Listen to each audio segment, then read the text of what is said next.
La Bible révèle que la fin de toute chose est proche et que Dieu appelle tout homme à pouvoir se réjouir de la seconde venue de Jésus-Christ. L'objectif de cette présentation est de vous préparer à être du nombre de ceux qui gardent les commandements de Dieu et le témoignage, la foi de Jésus-Christ.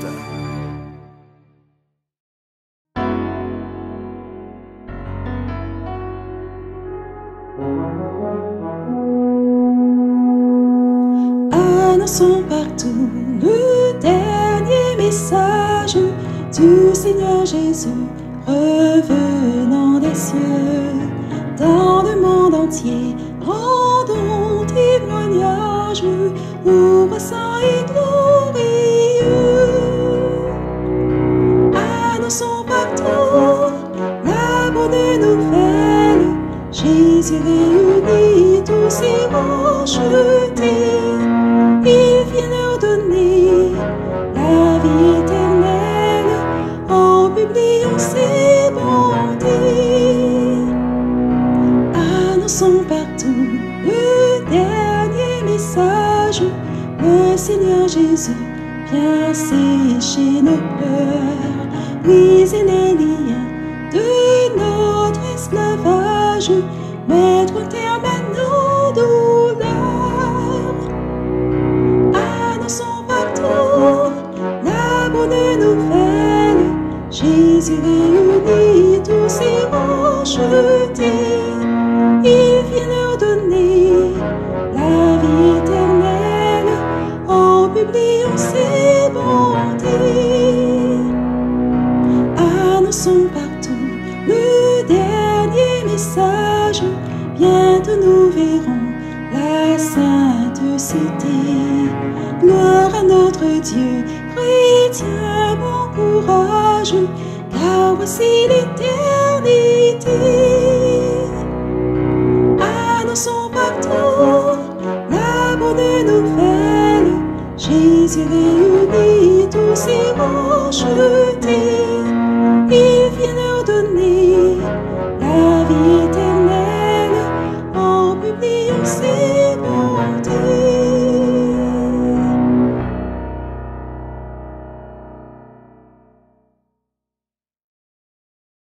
Eh bien, je souhaite un bon sabbat à tout un chacun et bienvenue à ce moment de ce service et que la paix du Seigneur soit sur chacun d'entre nous. Nous sommes, je veux le croire, heureux de pouvoir être dans le saint jour du Seigneur. Sachez en tout cas que moi, je le suis, car c'est vraiment une bénédiction pour le peuple de Dieu. Et nous allons, durant cette présentation, continuer notre série sur le livre du prophète Daniel. Mais avant de pouvoir commencer cette présentation, nous allons invoquer la présence du Seigneur par la prière. Et je voudrais vous inviter à prendre avec moi la position qu'il convient pour cela.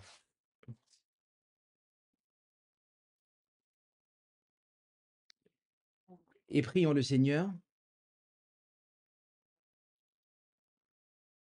Notre Dieu, notre Père céleste, nous voulons te remercier pour ton amour infini et ta grâce manifestée envers nous dans le nom de notre Seigneur Jésus-Christ, dans sa vie qu'il nous a donnée. Et nous sommes infiniment reconnaissants pour tout ce que tu as fait pour nous et pour tout ce que tu ressens pour nous et que nous pouvons percevoir dans la manifestation de cet amour. Et alors que nous allons ouvrir ta sainte parole, nous réclamons ton Saint-Esprit pour être en mesure d'être édifiés, instruits, afin que nous puissions nous rapprocher sans cesse plus près de toi. Veuille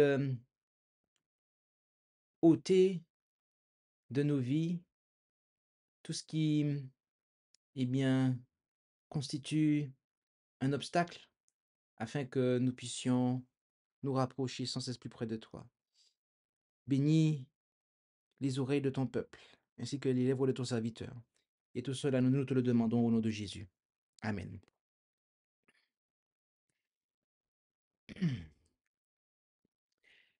Le titre de euh, cette présentation, de cette série, est Reconnaissance de Nebuchadnezzar après l'interprétation du songe. Et il s'agira pour nous de considérer les derniers versets du chapitre 2 du livre du prophète Daniel, à savoir du verset 46 jusqu'au verset 49. Donc nous allons considérer les derniers versets, à savoir du verset 46 jusqu'au verset 49 du chapitre 2 du livre du prophète Daniel. Et cette présentation a pour titre Reconnaissance de Nebuchadnezzar après l'interprétation du songe, bien évidemment par Daniel. Et le texte de base se lit donc comme suit. Alors le roi Nebuchadnezzar tomba sur sa face et se prosterna devant Daniel, et il ordonna qu'on lui présentât des offrandes et des parfums. Le roi parla à Daniel et dit, certainement votre Dieu est le Dieu des dieux et le Seigneur des rois, et il révèle les secrets, puisque tu as pu découvrir ce secret. Alors le roi éleva Daniel en dignité et lui fit de riches présents. Et il l'établit gouverneur sur toute la province de Babylone et chef suprême de tous les sages de Babylone. Et Daniel pria le roi de préposer Shadrach, Meshach et Abednego à l'administration de la province. Mais Daniel était à la porte du roi. Tel est donc le texte de base que nous allons donc étudier. Voici les versets que nous allons étudier, décortiquer, qui sont les derniers versets du chapitre 2 du livre du prophète Daniel. Et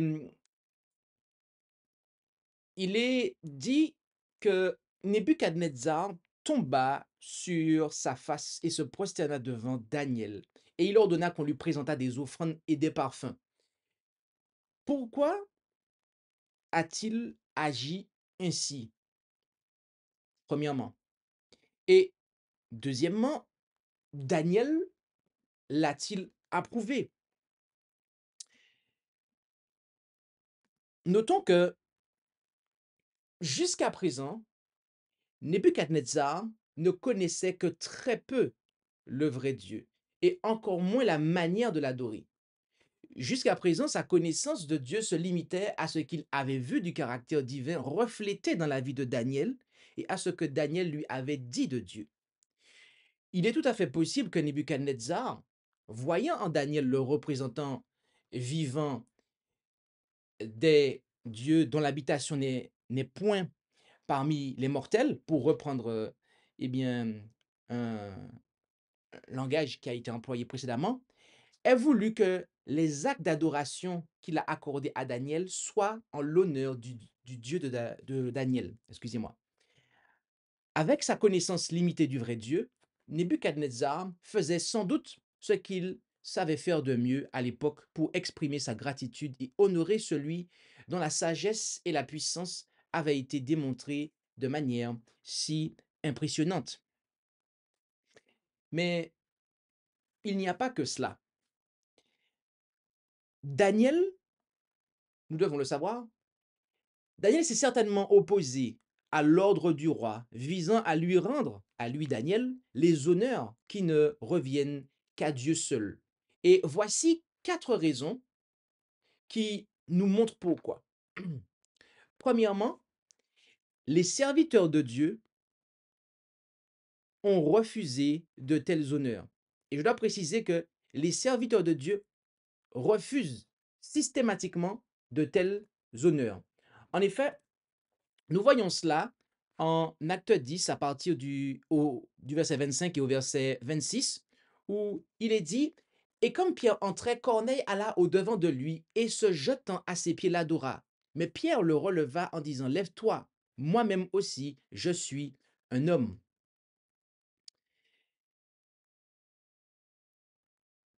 Nous voyons aussi que en Actes chapitre 14, à partir du verset 13, qu'il nous est dit ce qui suit, Acte 14, à partir du verset 13, et ce jusqu'au verset 15, il nous est dit: «Et même le prêtre de Jupiter qui était à l'entrée de leur ville vint devant le porche avec des taureaux et des bandelettes et voulut leur sacrifier avec la multitude. Mais les apôtres Barnabas et Paul, l'ayant appris, déchirèrent leurs vêtements et se jetèrent au milieu de la foule en s'écriant et disant: Ô hommes, pourquoi faites-vous cela?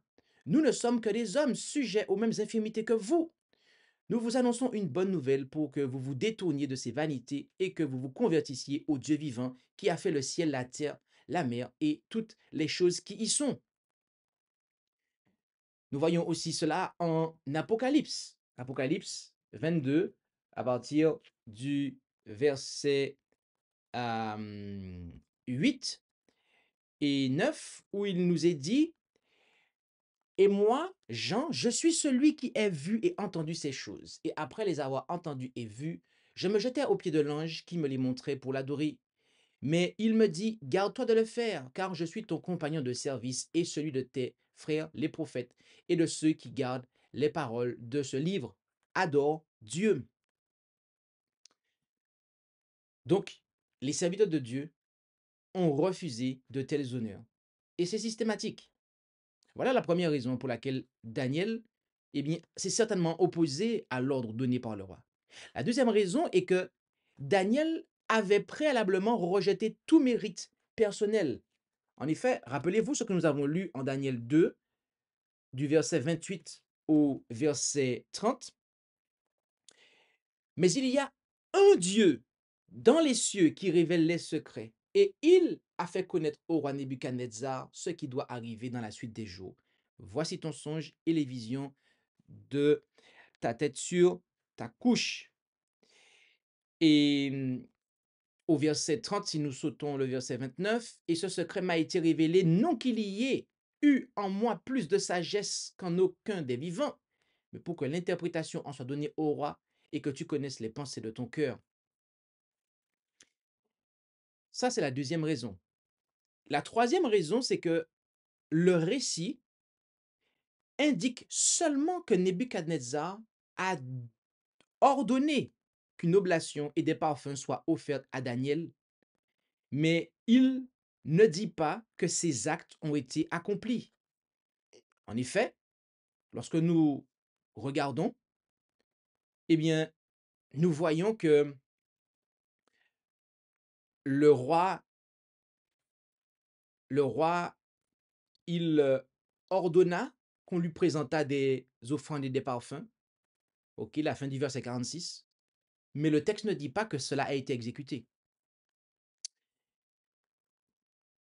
Telle est la troisième raison.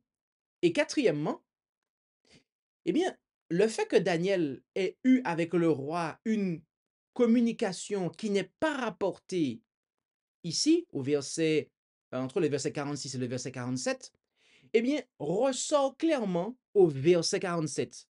En effet, il nous est dit que le roi parla, c'est-à-dire répondit à Daniel et dit. En effet, le terme qui, au verset 47, est traduit par parla, le roi parla à Daniel, eh bien, il est bien souvent traduit et presque majoritairement traduit par répondit ou reprit la parole. Donc, cela montre et indique que il y a une communication que Daniel a eue avec le roi qui n'a pas été rapportée dans le texte.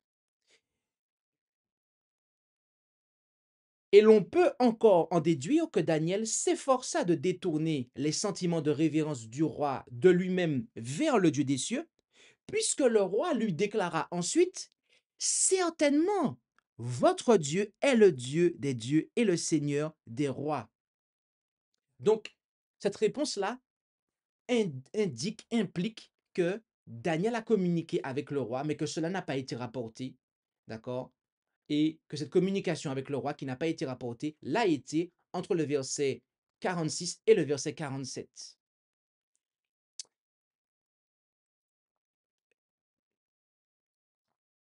Il déclara: Votre Dieu est le Dieu des dieux et le Seigneur des rois. S'agit-il d'une conversion? Parce que quand on lit cela, on se dit: «Waouh!» On a envie de se réjouir, de crier victoire. On a envie de se dire: c'est bon, ça y est, il est converti». C'est une bonne chose en tout cas qu'il l'ait dit, qu'il l'ait reconnu. Mais s'agit-il d'une conversion? Ces paroles attestent-elles d'une conversion de la part de Nebuchadnezzar?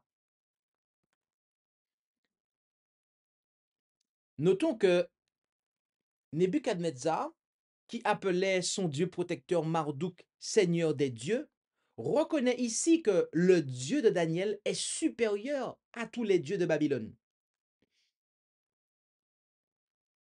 Donc commençons par la bonne nouvelle.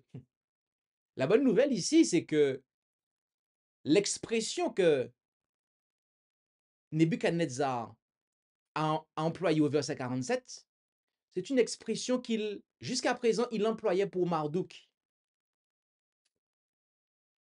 Donc, en prenant l'expression qu'il attribuait à Marduk et en l'attribuant au Dieu de Daniel, nous comprenons que il y a là tacitement une reconnaissance de la supériorité du Dieu créateur au-dessus des dieux de Babylone. Donc c'est une bonne nouvelle. C'est une bonne nouvelle. Mais le problème, c'est ce qui suit. En effet, nous notons aussi que, mais bien que le monarque babylonien ait été profondément impressionné par le Dieu de Daniel, il ne s'est cependant pas converti.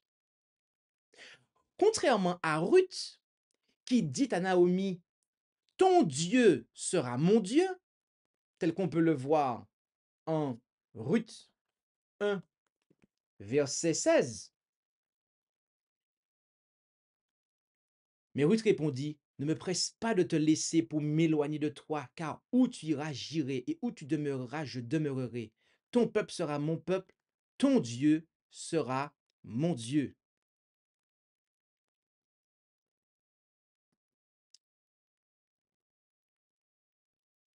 Nebuchadnezzar déclara à Daniel, votre Dieu. Cela diffère d'avec Naomi, d'avec Ruth. Cela diffère d'avec Ruth. Ruth qui déclara, ton Dieu sera mon Dieu. Nebuchadnezzar déclara simplement votre Dieu.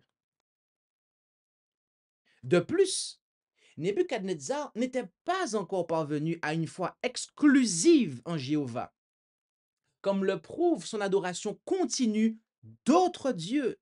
Et nous allons voir cela en Daniel 3, versets 12, 14 et 18, où nous lisons: Or, il y a des Juifs que tu as préposés à l'administration de la province de Babylone, Shadrach, Meshach et Abednego. Ces hommes-là, ô roi, n'ont aucun égard pour toi. Ils ne servent pas tes dieux et ils n'adorent pas la statue d'or que tu as élevée. Au verset 14, le roi Nebuchadnezzar, prenant la parole, leur dit: Est-ce à dessein, Shadrach, Meshach et Abednego, que vous ne serviez pas mes dieux et que vous n'adoriez pas la statue d'or que j'ai élevée? Et au verset 18, sinon sache, ô roi, que nous ne servirons pas tes dieux et que nous n'adorerons pas la statue d'or que tu as élevée.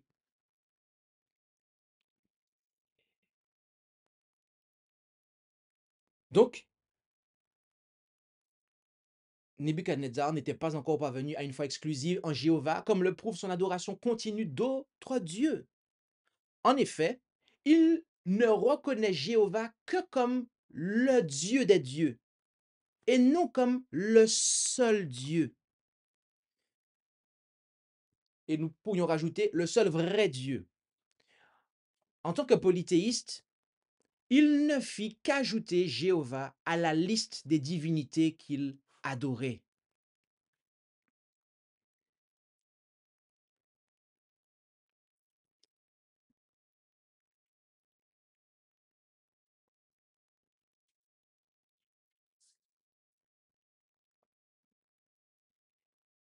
Puis, le texte nous dit que le roi éleva Daniel en dignité et lui fit de riches présents. Quelle implication il y a-t-il à cela?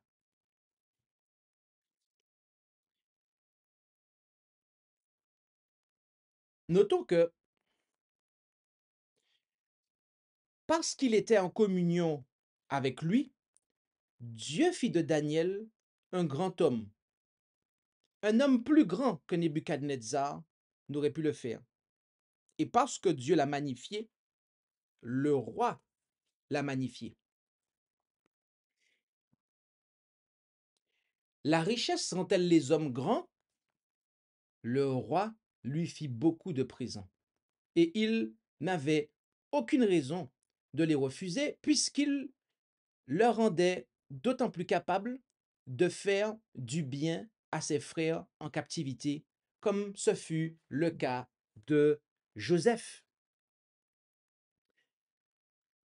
Lisons cela ensemble en Genèse 41, à partir du verset 38 jusqu'au verset 44. Et Pharaon dit à ses serviteurs, trouverions-nous un homme comme celui-ci qui a l'esprit de Dieu? Et Pharaon dit à Joseph, puisque Dieu t'a fait connaître tout ceci, nul n'est entendu ni sage autant que toi. C'est toi qui seras sur ma maison et tout mon peuple obéira à ta bouche. Je serai seulement plus grand que toi par le trône. Puis Pharaon dit à Joseph, regarde, je t'établis sur tout le pays d'Égypte. Alors Pharaon ôta son manteau de son anneau de sa main et le mit à la main de Joseph, et il le fit revêtir d'habits de fin lin et lui mit un collier d'or au cou. Et il le fit monter sur son second char. Et l'on criait devant lui à genoux, et il l'établit sur tout le pays d'Égypte. Et Pharaon dit à Joseph, je suis Pharaon, et sans toi, nul ne lèvera la main ni le pied dans tout le pays d'Égypte.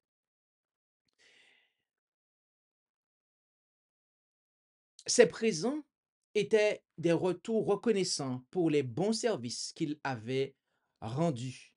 Et il ne les avait ni cherchés, ni marchandés, comme les récompenses de la divination l'avaient été pour Balaam. Lisons cela ensemble en Nombre 22, versets 16 et 17, ainsi que le chapitre 24 et le verset 11. Ils vinrent à Balaam et lui dirent, ainsi a dit Balak, fils de Tsippor, ne te refuse pas, je te prie, à venir à moi, car je te rendrai beaucoup d'honneur et je ferai tout ce que tu me diras. Viens, je te prie, maudis-moi ce peuple. Et nous lisons aussi le chapitre 24, ainsi que le verset 11, le verset 11 du chapitre 24. Et maintenant, fuis dans ton pays. J'avais dit que je te ferais beaucoup d'honneur, mais voici, l'Éternel t'a empêché d'être honoré.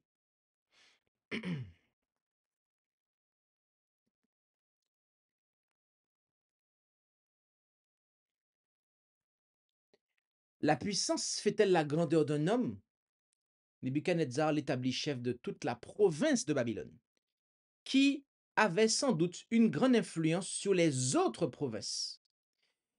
Il le nomma aussi chancelier de l'université, chef des gouverneurs de tous les sages de Babylone, pour instruire ceux qu'il avait ainsi au passé.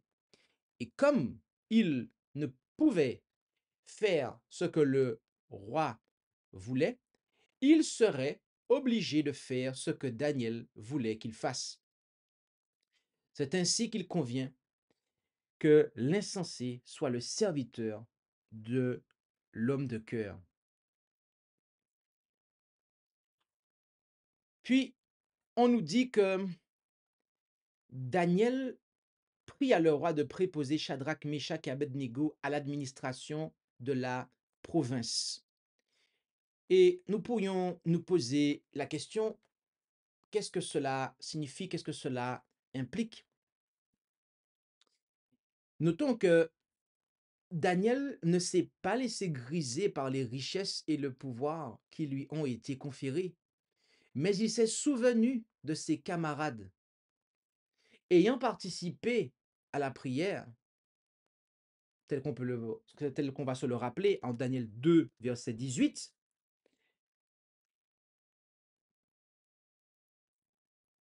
et puis, verset 17, puis Daniel alla dans sa maison et informa cette affaire Ananias, Misaël et Azaria, ses compagnons, pour implorer la miséricorde du Dieu des cieux touchant ce secret, afin qu'on ne fît point périr Daniel et ses compagnons avec le reste des sages de Babylone.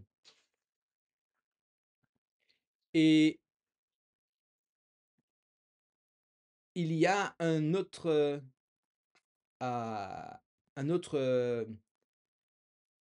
passage et, qui, où nous voyons cela, c'est au verset 23, où il est dit: Ô Dieu de mes pères, je te célèbre, je te loue de ce que tu m'as donné sagesse et force, et de ce que tu m'as fait connaître maintenant ce que nous t'avons demandé, car tu nous as révélé l'affaire du roi.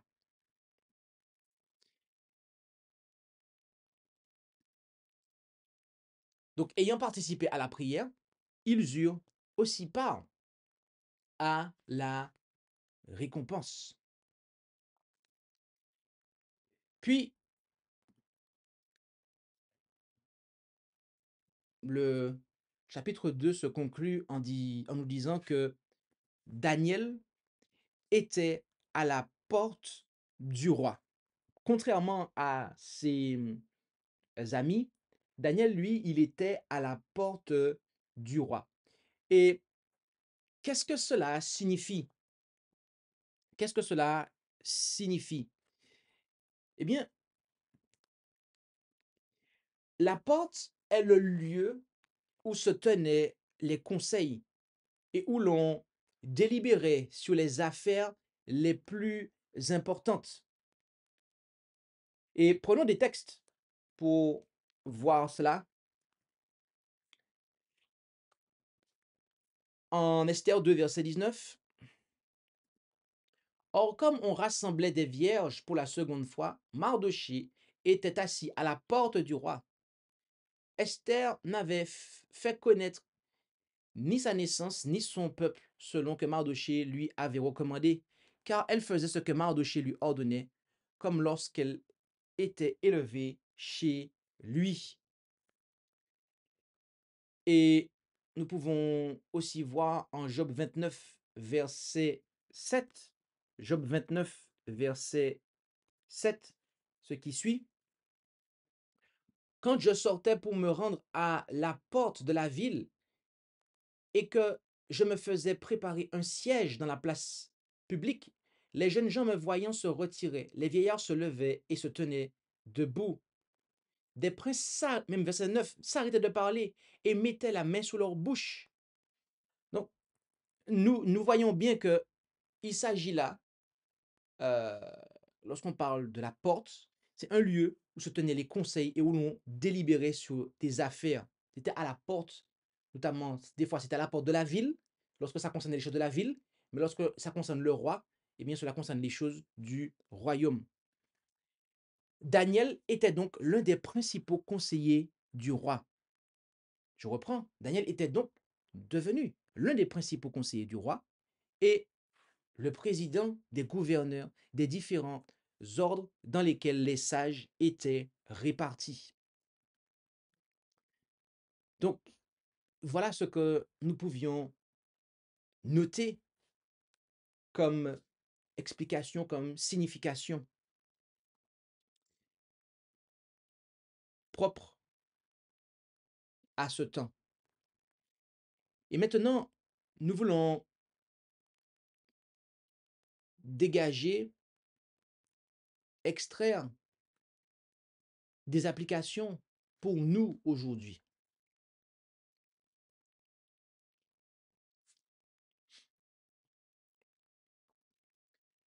Comme Nebuchadnezzar, certains aujourd'hui expriment un grand honneur pour les serviteurs qui leur apportent la vérité de la parole de Dieu, alors qu'ils n'ont pas d'amour véritable pour cette vérité. Tout comme Hérode, qui craignait Jean et l'écoutait volontiers, et nous lisons cela en Marc 6 au verset 20, parce qu'Hérode craignait Jean, sachant que c'était un homme juste et saint, il le considérait. Il faisait même beaucoup de choses selon ses avis et l'écoutait avec plaisir. Vous avez noté ce que le texte nous dit concernant Hérode? Hérode craignait Jean. Il savait que c'était un homme juste et saint. Il le considérait.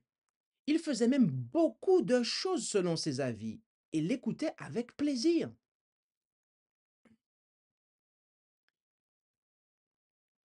Cependant, Hérode continua à pécher. Nous lisons cela en Luc 3 au verset 19.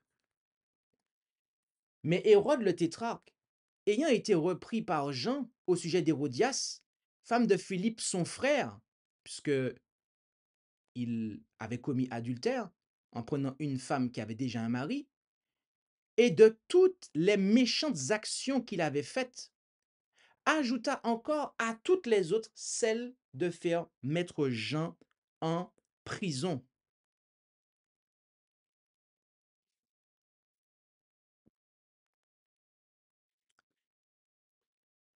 Donc, tout comme Hérode qui craignait Jean et l'écoutait volontiers, mais qui continua à pécher,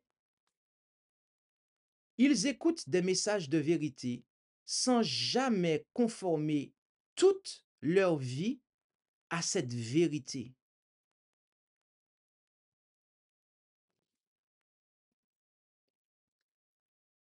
Voilà une application.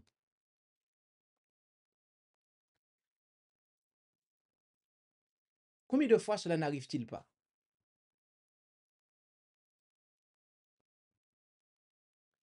Combien de fois cela n'arrive-t-il pas aujourd'hui, en fait? Ou comme Nebuchadnezzar, on est prompt à présenter de grands honneurs aux serviteurs de Dieu, aux ministres, qui nous apportent la vérité de la parole. Mais derrière cela, on manifeste qu'on n'a pas vraiment d'amour véritable pour la vérité, puisqu'on ne conforme pas sa vie à cette vérité qui nous a été apportée. Comme Hérode et Nebuchadnezzar, on aime écouter. On va même jusqu'à conformer sa vie à 90% du message. Mais il y a un pourcentage de notre vie que l'on ne conforme pas, en fait.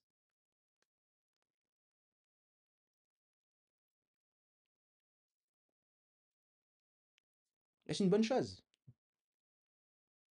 Est-ce que Nebuchadnezzar est un exemple à suivre? Est-ce que Hérode est un exemple à suivre?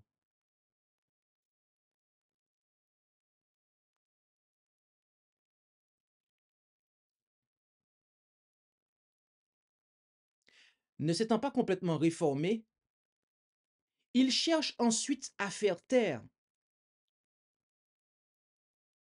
ne plus entendre la voix d'eux, ce qui constitue pour eux un reproche. Et le chapitre suivant de Daniel nous montre cela, puisque n'ayant pas complètement réformé sa vie, c'est ce que Nebuchadnezzar va faire. Il va mettre à mort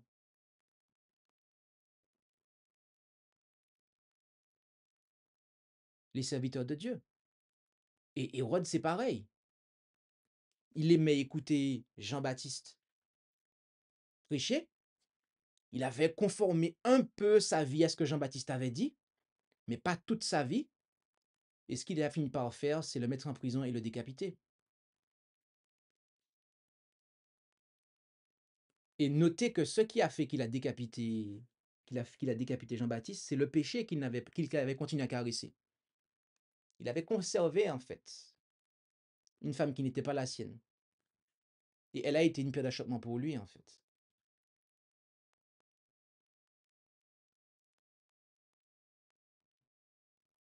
Nebuchadnezzar est-il un exemple? Peut-on vraiment dire Amen quand on voit Nebuchadnezzar agir ainsi? C'est une bonne chose en tout cas qu'ils reconnaissent la supériorité de Dieu. Mais est-ce suffisant en fait? Est-ce suffisant, mon ami, de reconnaître que le Dieu créateur du ciel et de la terre est supérieur aux autres?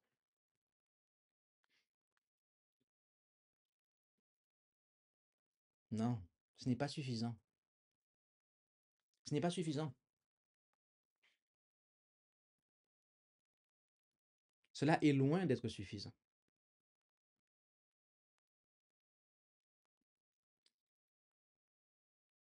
Beaucoup aujourd'hui sont comme Nebuchadnezzar. Ils connaissent, reconnaissent la supériorité du Dieu créateur, mais ils continuent à servir d'autres dieux, leur appétit, comme on peut le voir en Philippiens 3, verset 19. Leur fin sera la perdition, leur Dieu c'est leur ventre, leur gloire est dans leur infamie, et leurs affections sont aux choses de la terre. Leurs apparences, Genèse 35, versets 1 à 4. Et Dieu dit à Jacob, lève-toi, monte à Béthel et demeure-y, et fais-y un autel au Dieu qui t'apparut lorsque tu fuyais de devant Ésaü ton frère. Alors Jacob dit à sa famille et à tous ceux qui étaient avec lui, ôtez les dieux étrangers qui sont au milieu de vous, et purifiez-vous et changez de vêtements. Et levons-nous et montons à Béthel, et j'y ferai un autel au Dieu qui m'a répondu au jour de ma détresse et qui a été avec moi pendant mon voyage. Notez ici qu'il leur a dit, ôtez les dieux étrangers qui sont au milieu de vous et changez de vêtements. D'accord. Verset 4. Alors ils donnèrent à Jacob tous les dieux étrangers qu'ils avaient, c'est-à-dire les anneaux qui étaient à leur oreille. D'accord? Les anneaux qui étaient à l'oreille. Et Jacob les enterra sous le chêne qui était près de Sichem.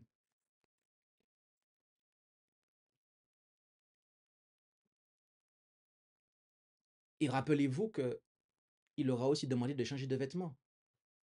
Donc, la parure,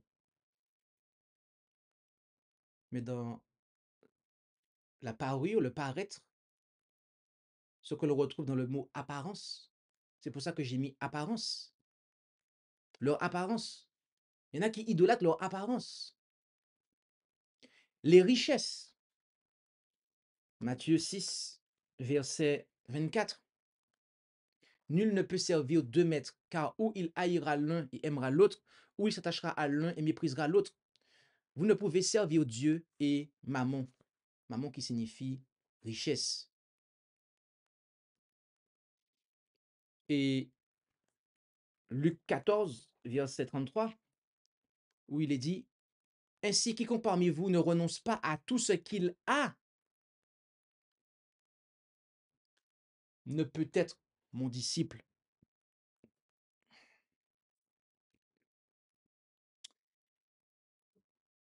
La volonté des autres. Luc 14, verset 26. Si quelqu'un vient à moi et ne hait pas, c'est-à-dire ne met pas à la seconde place, de manière à pouvoir me mettre moi Jésus à la première place. Moi Jésus et ainsi que ma volonté, d'accord? Si quelqu'un ne vient pas à moi et ne hait pas, donc ne met pas à la seconde place son père, sa mère, sa femme, ses enfants, ses frères, ses sœurs, je m'arrêterai là. Il dit après, il ne peut être mon disciple.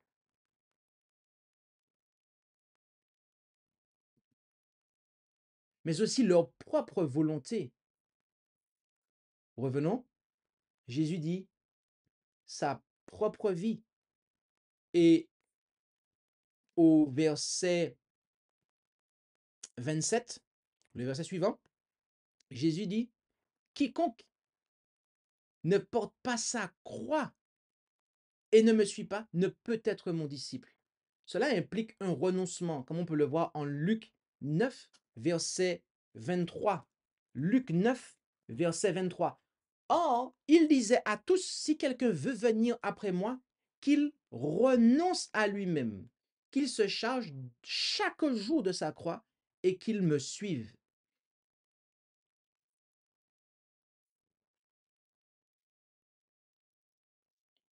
Donc, on reprend. Beaucoup aujourd'hui sont comme Nebuchadnezzar. Ils connaissent ou reconnaissent la supériorité du Dieu créateur, mais ils continuent à servir d'autres dieux. Leur appétit, leur apparence, les richesses, la volonté des autres, leur propre volonté.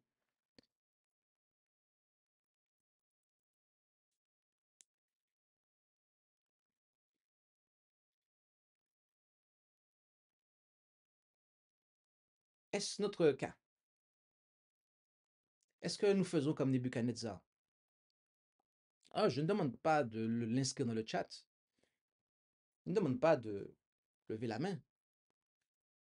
La question est simplement posée pour que nous puissions analyser la situation. Est-ce que nous reconnaissons la supériorité du Dieu créateur, comme Nebuchadnezzar, mais que nous continuons à adorer d'autres dieux? Nous savons que il y a un Dieu, un vrai Dieu qui est là. Mais on conserve tous nos petits dieux, notre appétit, notre apparence, l'amour de notre apparence, notre amour pour les richesses. On continue à se conformer à la volonté d'autrui plutôt que de se conformer à la volonté de Dieu.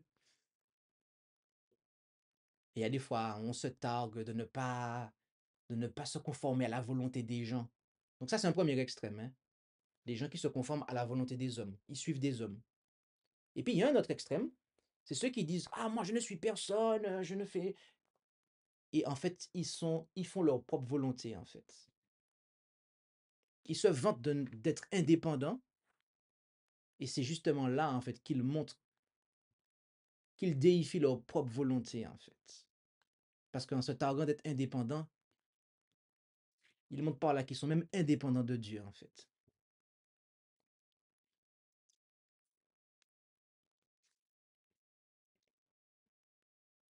On peut être non trinitaire tout en ayant une expérience qui montre que l'on ne connaît pas Dieu et Jésus-Christ, son Fils, selon Jean 17, verset 3, où il nous est dit que « Or, c'est ici la vie éternelle, qu'ils te connaissent, toi le seul vrai Dieu, et Jésus-Christ que tu as envoyé. » Dieu le Père est-il pour nous le Dieu des dieux? Est-il simplement pour nous le Dieu des dieux? Ou est-il véritablement le seul vrai Dieu? Et avons-nous accepté Jésus-Christ, son Fils, comme notre Sauveur?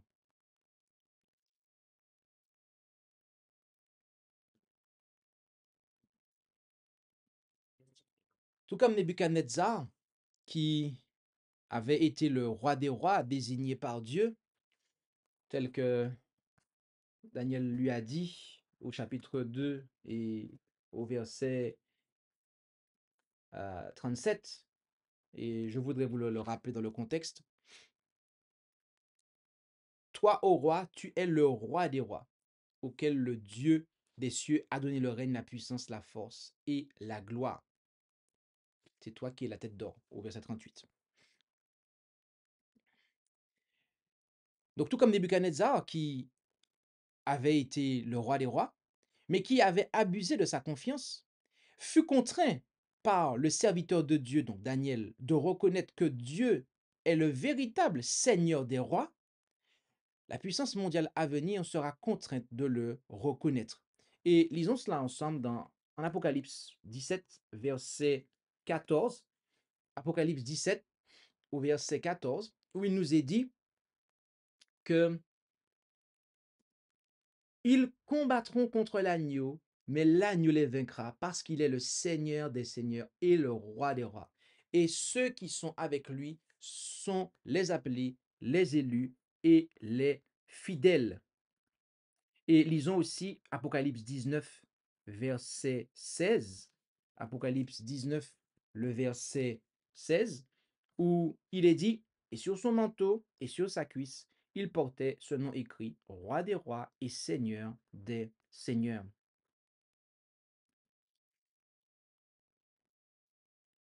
Oui, nous allons voir les puissants, nous allons voir tous ceux qui se sont élevés en gloire, et bien finalement reconnaître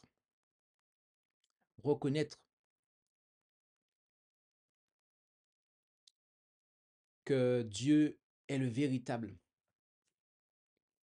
Seigneur des rois et que son Christ, son Fils Jésus-Christ est au-dessus d'eux.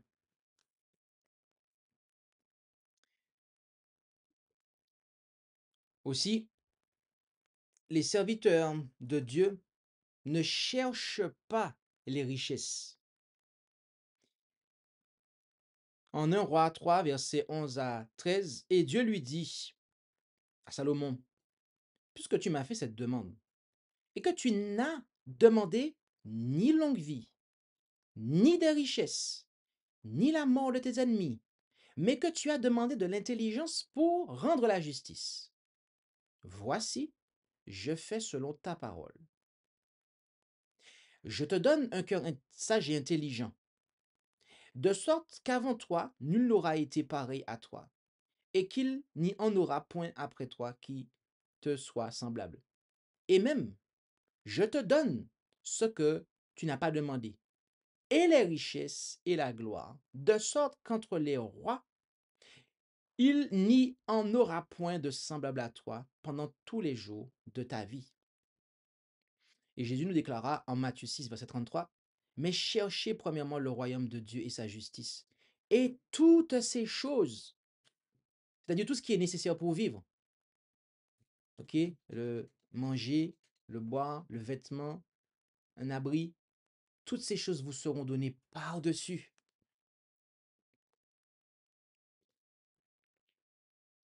Comme on l'a vu tout à l'heure, Balaam avait agi pour de l'argent, mais Daniel n'a pas agi pour de l'argent. Il ne s'est pas mis au service, religieusement parlant, en fait, pour de l'argent. Et donc, ce doit être la même chose pour les serviteurs et les servantes de Dieu. En aucune manière, on ne peut servir Dieu à des fins financières. Si Dieu les accorde, gloire soit rendue à son nom. Si Dieu nous bénit financièrement, gloire soit rendue à son nom. Mais si notre motivation est le gain, à ce moment-là, nous sommes véritablement en difficulté. Nous sommes véritablement en dehors du chemin tracé pour nous. Nous sommes en fait sur une pente descendante.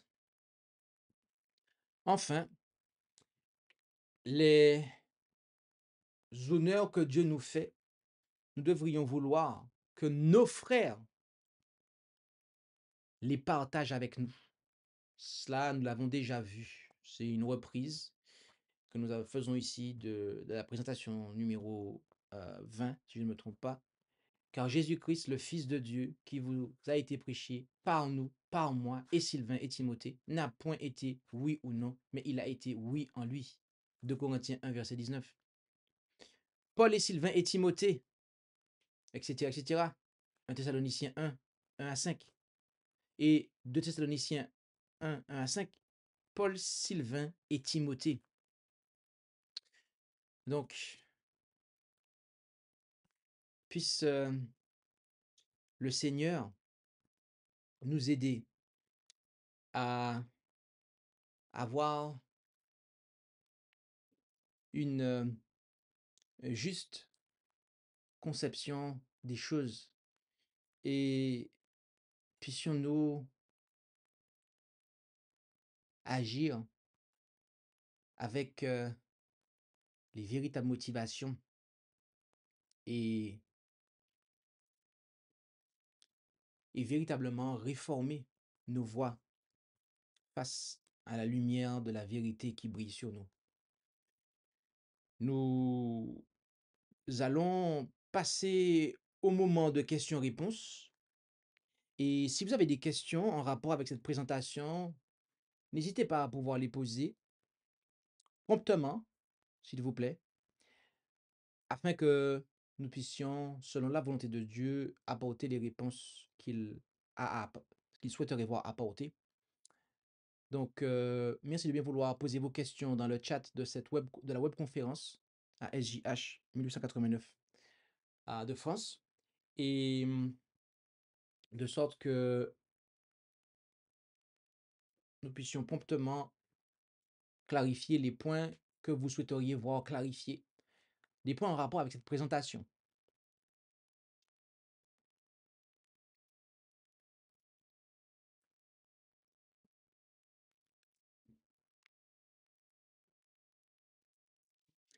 Donc, je vous rappelle que nous sommes arrivés au moment de questions-réponses et que si vous avez des questions en rapport avec cette présentation, eh bien, de ne pas hésiter promptement à pouvoir poser vos questions de manière à ce que nous puissions les traiter. Maintenant, s'il n'y a pas de questions, nous comprenons par là que les choses ont été clairement présentées et qu'il n'y a pas lieu donc de maintenir ce moment. Oui, donc nous avons apparemment une question.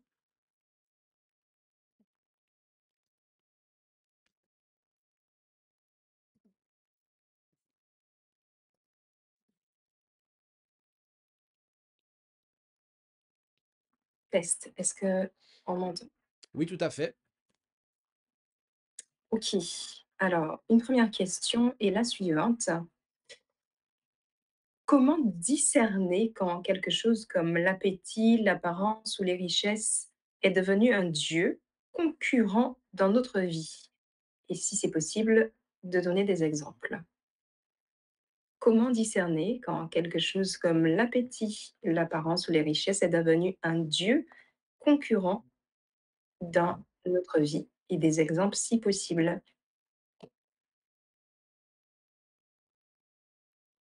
OK.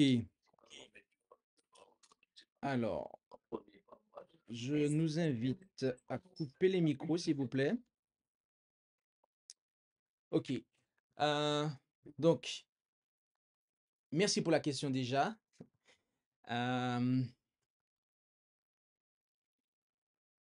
Donc, comment discerner?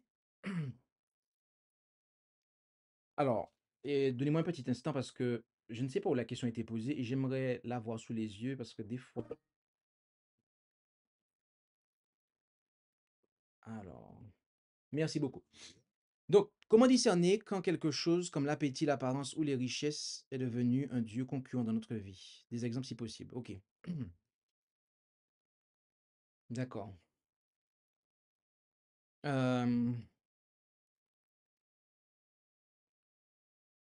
Alors c'est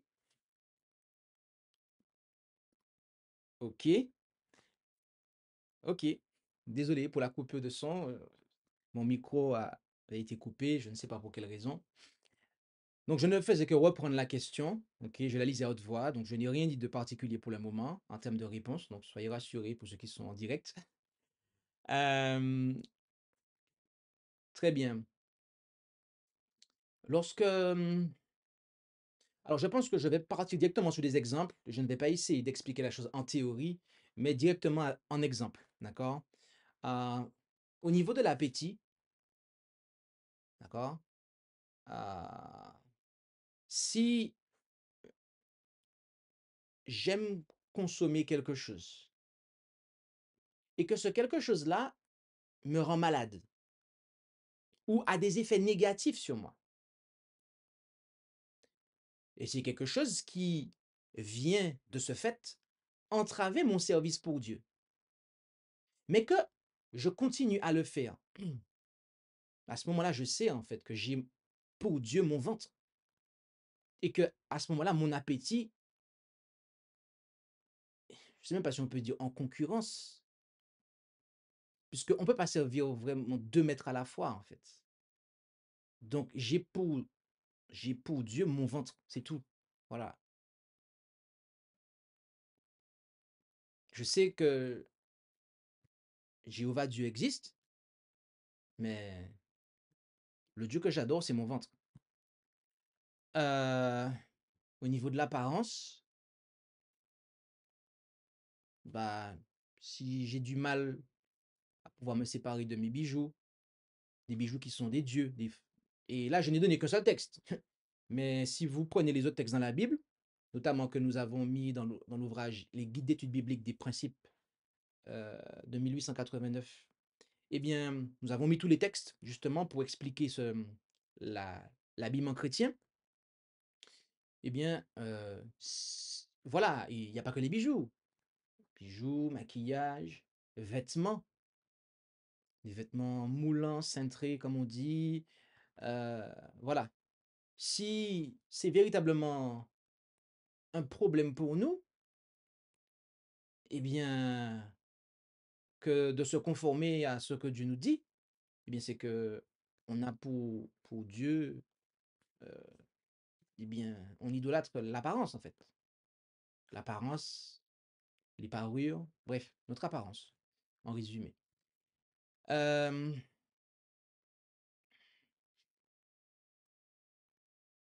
et d'ailleurs, l'idolâtre, tous ces dieux-là, ils masquent, ils, leur adoration manifeste un vide intérieur. Ok? Donc, euh, quand on va venir soigner de bijoux ou venir agir d'une façon contraire à la nature au niveau de notre corps, bah en fait, c'est que il y a, il y a quelque chose en nous qui est vide. C'est-à-dire qu'il y a il y a une présence que Dieu n'a pas en nous, en fait. Euh, les richesses. Les richesses. Un exemple, un exemple comme ça, par exemple, on vole Dieu. On ne rend pas à Dieu la dîme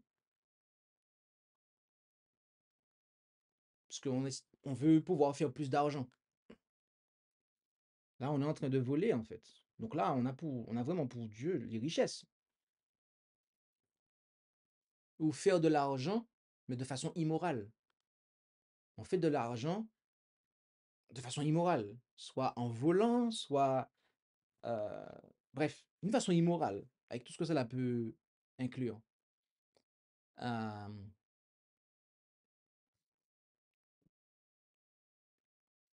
on ne met pas ses biens au service de Dieu.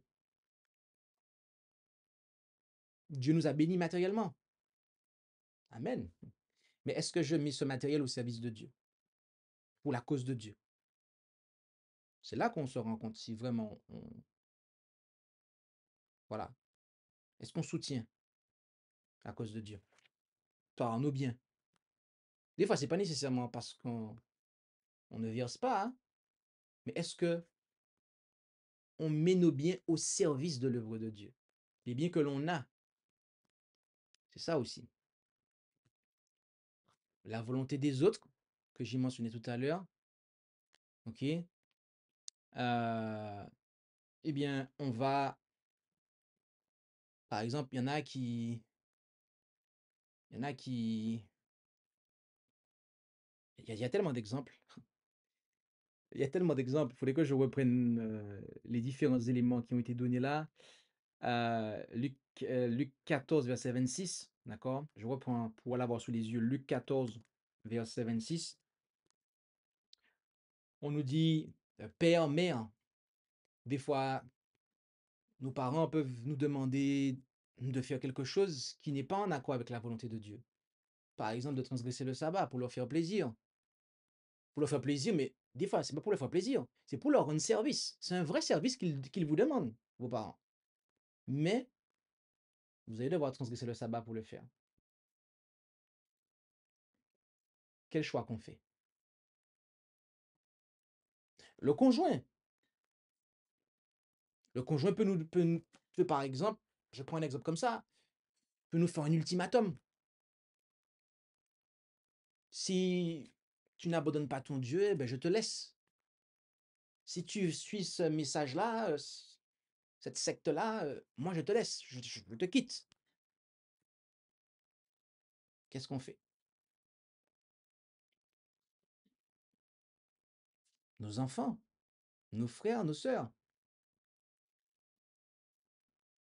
ils peuvent exercer une pression sur nous d'une manière ou d'une autre. Et des fois, on va céder. Pour les enfants, ben, il y a des fois, il y a des parents, la parole de Dieu est très claire sur un point. Elle enseigne quelque chose de clair, mais l'enfant demande le contraire. Et comme, soi-disant, j'aime tellement mon enfant, ce qui n'est pas de l'amour, et je dis ça par rapport à ce que je m'apprête à dire, ce que je m'apprête à dire montre que ce n'est pas de l'amour, eh bien, je vais céder aux caprices de mon enfant, en fait, pour pouvoir, parce que je l'aime tellement. Sauf que quand je cède, je désobéis à Dieu.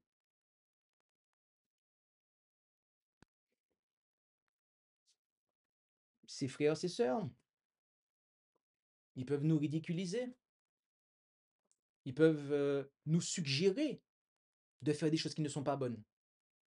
Et est-ce que moi, en tant que sœur d'un frère qui n'est peut-être pas, voilà, qui n'aime peut-être pas forcément Dieu, est-ce que je vais le suivre dans ce qu'il me demande de faire qui n'est pas bon?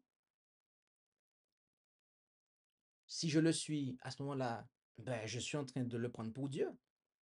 Mais si je reste fidèle à Dieu, à ce moment-là, je sers le vrai Dieu.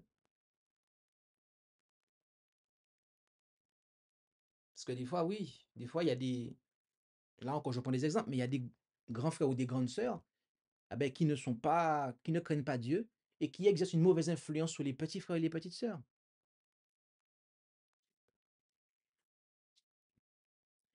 Et qu'en est-il donc après de notre propre volonté?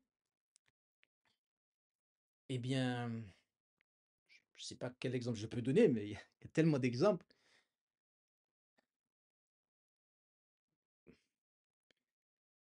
Euh,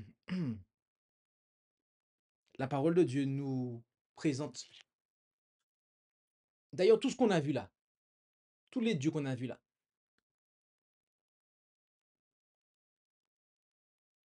est-ce que on veut continuer à les servir ou pas?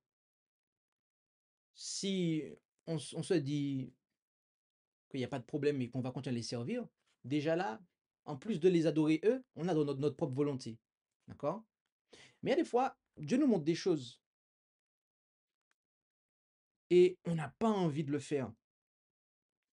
Et il y a des fois, c'est très grave parce que il y a des fois, c'est tellement, ce Dieu-là est tellement en fait adoré par l'être humain que notre vie est caractérisée par de faire à notre tête, de faire notre propre volonté en fait. Et pourtant, quand on regarde en arrière, on voit que ça n'a été que échec. On voit que à chaque fois, Dieu nous a dit de faire telle chose. C'est pas forcément que les nuages se sont ouverts et que la voix de Dieu est descendue sur nous et que la lumière nous a éclairés, hein. Nos parents nous ont parlé, les frères et sœurs nous ont parlé, le pasteur nous a parlé. C'était très clair, hein. C'était très clair. On a même été convaincus en fait. Mais c'est pas ce qu'on a envie de faire. Ça nous dérange. Ça dérange notre petit plan chéri, doudou d'amour. Ah oui, mon petit plan doudou d'amour, moi que j'aime. Ah, j'aime ce petit plan-là, en fait. Et c'est ça que je vais faire. On est borné, en fait. On est borné. On est têtu.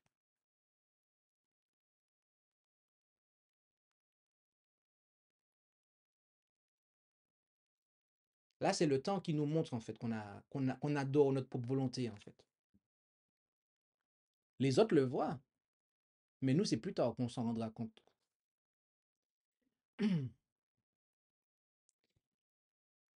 Je sais pas si j'ai répondu à la question. Je sais pas si l'exercice que j'ai fait a satisfait.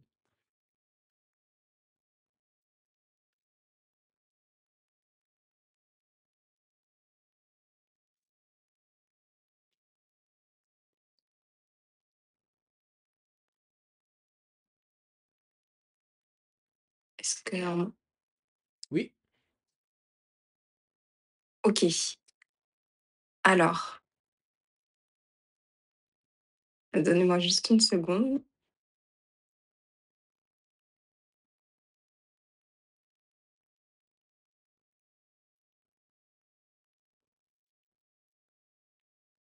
OK. Eh bien, là, voilà. Eh bien, effectivement, la réponse a été satisfaisante. Il y a une autre question qui est la suivante. D'après Luc 14, le verset 26, comment mettre à la seconde place son père, sa mère, ses enfants, etc., de façon concrète? D'après Luc 14, 26, comment mettre à la seconde place son père, sa mère, ses enfants, etc., de façon concrète? Et est-ce ainsi manifester une véritable conversion? amen. Merci pour la question. Euh, de façon concrète, il me faudrait des exemples.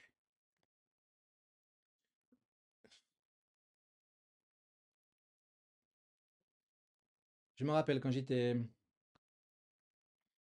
très jeune adulte, je venais d'être, je crois que j'étais majeur. Je venais d'être majeur et j'avais accepté la vérité du sabbat. Et l'un de mes parents, je ne dirai pas lequel, euh, l'un de mes parents m'a dit que je dois aller en conseil de classe parce que, dû à son travail, eh bien, ce ne sera pas possible pour lui d'aller au collège euh, pour écouter ce que le professeur a à dire et veut dire par rapport à mon petit frère. Parce que j'ai un petit frère. Et du coup, et le conseil de classe, c'était un samedi matin. Et, euh, et c'était un service. C'était un service. Mais j'ai gentiment fait comprendre à mon parent que c'était pas possible en fait. Et ça a été problématique puisque il y a eu en fait conflit, un conflit qui m'a peiné entre guillemets puisque bon, il y a eu dispute par rapport à ça. Et je suis passé pour pendant quelques, je sais pas, pendant quelques, je pense que je suis passé pendant quelques instants pour un mauvais fils puisque je ne rends pas service à mon parent. Et mais le fait est que il vaut mieux obéir à Dieu plutôt qu'aux hommes, en fait.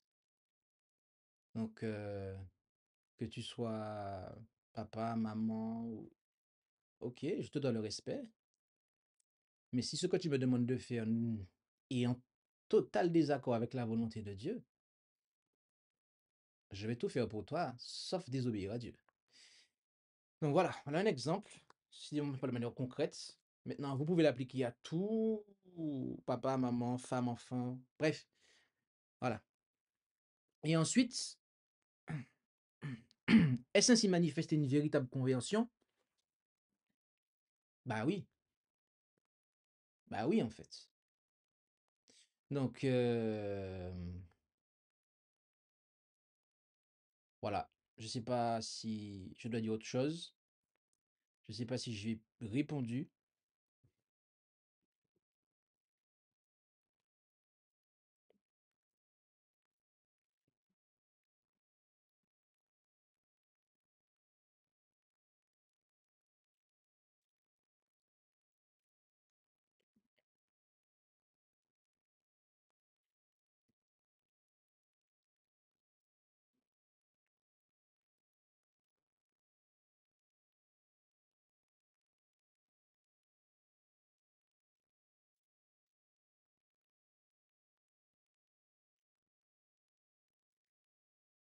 Alors oui, effectivement, la réponse a été satisfaisante et gloire à Dieu pour cela.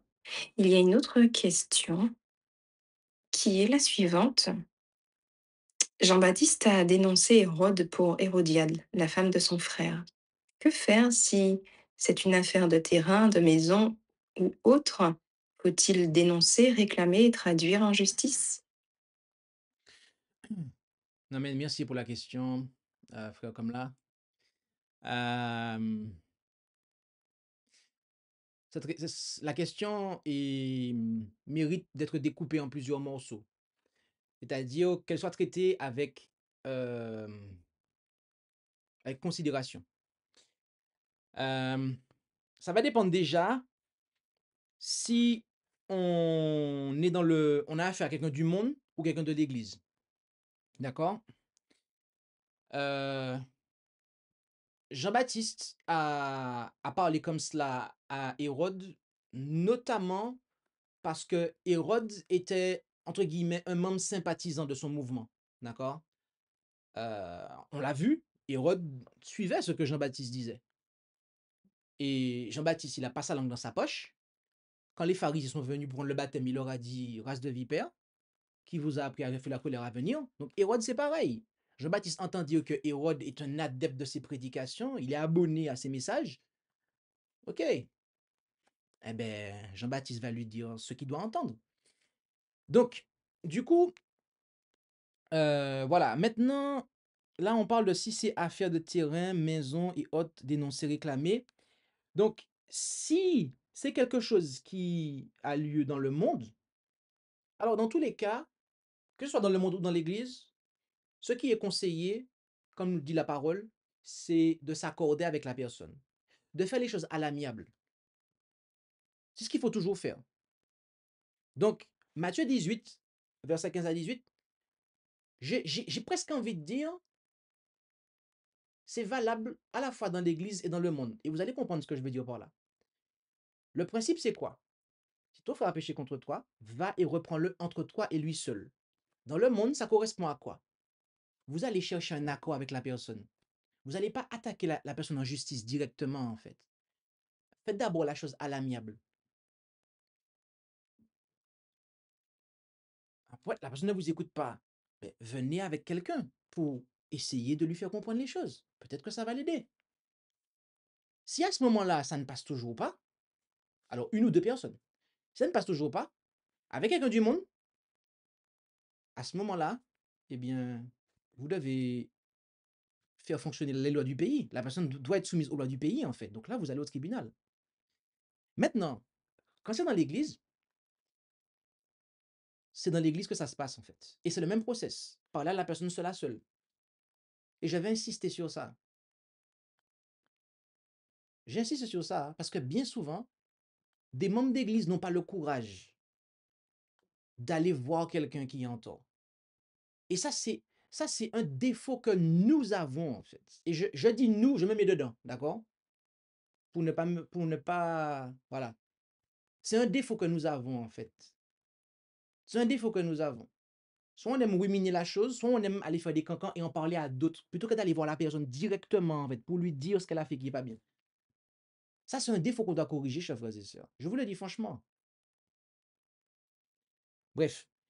Et si la chose est résolue, gloire à Dieu. Si c'est pas résolu, c'est-à-dire que si la personne, quand il est dit, et si elle t'écoute, le mot écouter qui est traduit par, le mot qui est traduit par écouter là, signifie obéir. Autrement dit, la personne admet. D'accord? Parce qu'elle entend, hein?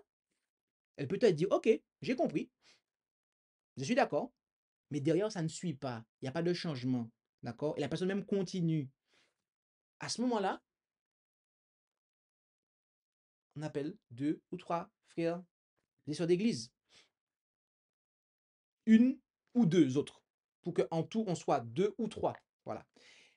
Pour que, eh bien, la chose soit résolue. Si la personne comprend, gloire à Dieu, ça s'arrête là. Si elle ne comprend pas, c'est mis devant l'église.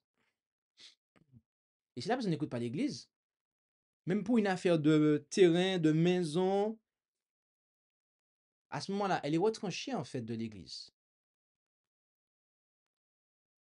Et à ce moment-là, c'est la justice qui l'attend en fait. Puisque l'Église a agi pour la faire se conformer au droit, à la loi du pays, elle n'a pas voulu écouter. Donc à ce moment-là, ben, ayant été disciplinée par l'Église, eh ben, elle sera disciplinée par le monde, hein.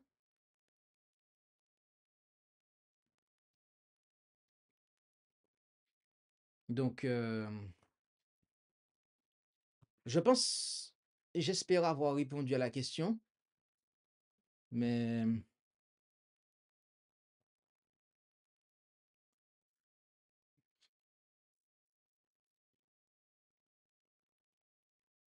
on nous dira si c'est bon.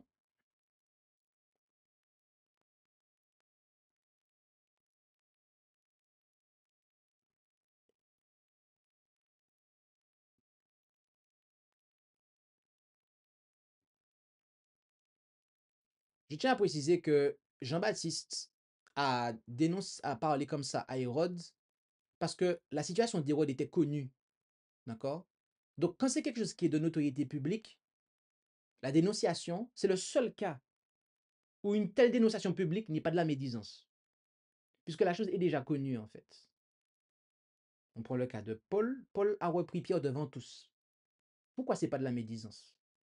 Parce que Pierre avait péché devant tout le monde en fait. Donc le reprendre devant tout le monde, c'était pas de la médisance.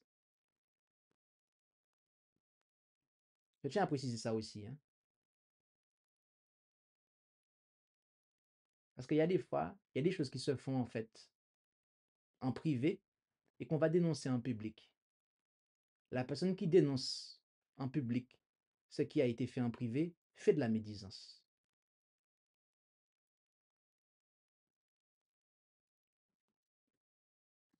Et elle n'a pas respecté Matthieu 18.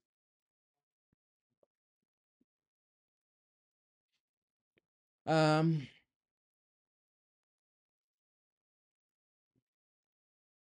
on me signale qu'il n'y a plus d'intervention. Donc, nous allons clore avec le chantème et après nous allons prier.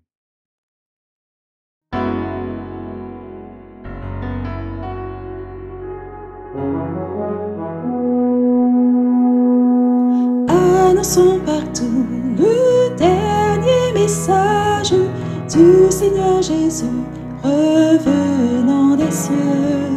Dans le monde entier, rendons témoignage au roi saint et glorieux. Annonçons partout la bonne nouvelle. Jésus réunit tous ses rachetés.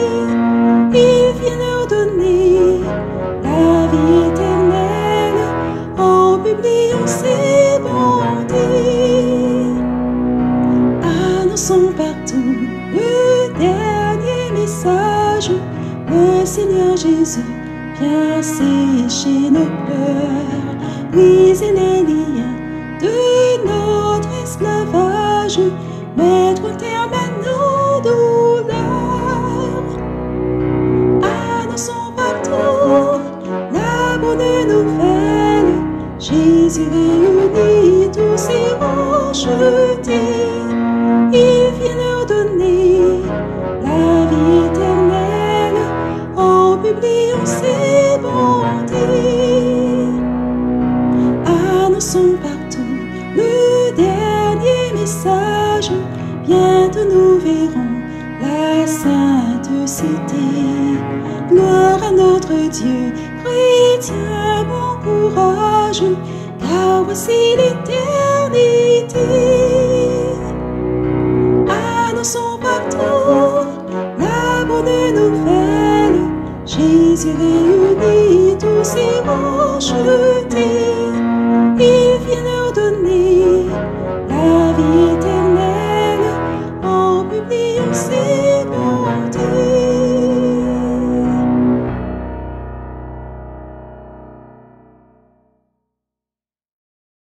Amen. Eh bien, nous allons prier et je vous invite à prendre avec moi la position qu'il convient pour la prière finale.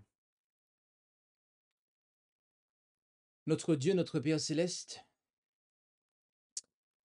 tu es au-dessus de tout. Et nous le savons, car toi seul peux sonder, toi seul peux révéler les choses qui sont cachées. Et nous te sommes reconnaissants pour cela. Mais nous ne voulons pas, comme Nebuchadnezzar, nous borner à simplement manifester notre reconnaissance. Mais nous voulons, eh bien, avoir un amour véritable pour la vérité que tu nous apportes. Alors, aide-nous à cesser de manifester de grands honneurs pour les serviteurs de Dieu sans avoir d'amour véritable pour la vérité qui nous est apportée. Aide-nous à cesser d'être volontiers à écouter la vérité tout en continuant à pécher. Aide-nous à conformer toute notre vie à la vérité, afin que nous soyons complètement réformés. Sans quoi, eh bien, nous finirons certainement et assurément à chercher à faire taire, à ne plus entendre la voix de ceux qui constituent un reproche pour nous. Aide-nous, Père Céleste, à ne pas t'inclure parmi une liste de faux dieux, que ce soit l'appétit, les apparences, les richesses, la volonté des hommes, notre propre volonté, mais que tu sois, toi, ô Dieu notre Père, notre seul vrai Dieu, et Jésus-Christ, ton Fils, notre seul Seigneur. Aide-nous, Père Céleste, à pouvoir, eh bien, ne pas te servir avec pour objectif le gain matériel, mais à te servir par amour, indépendamment de ce qui pourrait nous être accordé. Et enfin, que nous puissions, eh bien, ne pas oublier ceux qui sont des soutiens spirituels, ceux qui ont été des soutiens spirituels et qui sont de véritables serviteurs et servantes de Dieu. Puissions-nous agir ainsi, comme à l'instar de Daniel et de Paul. Et tout cela, Père, nous te le demandons au nom et par les mérites de Jésus. Amen. Merci d'avoir écouté cette présentation avec intérêt. Pour plus d'informations, consultez notre site internet lereste.org et suivez-nous sur Facebook ainsi que sur YouTube à @lereste. Vous pouvez aussi nous contacter par email à info@lereste.org ou par téléphone au +33 6 12 60 13 69.